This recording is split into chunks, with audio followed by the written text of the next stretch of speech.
তারেক রহমান আসছে দেশে, ভাবছে জনগণ। তারেক রহমান আসছে দেশে, ভাবছে জনগণ।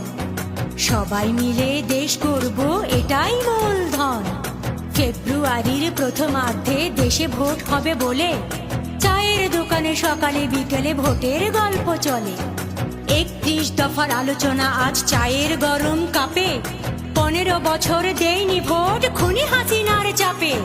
জুলাই আগস্ট গণ অভ্যুত্থান পালন করলো সবাই। এখনো দেখি এদিকে ওদিকে মানুষ হচ্ছে জবাই।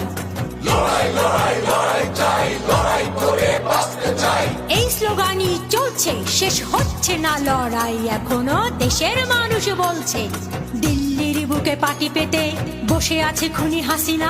নির্লজ্জ তার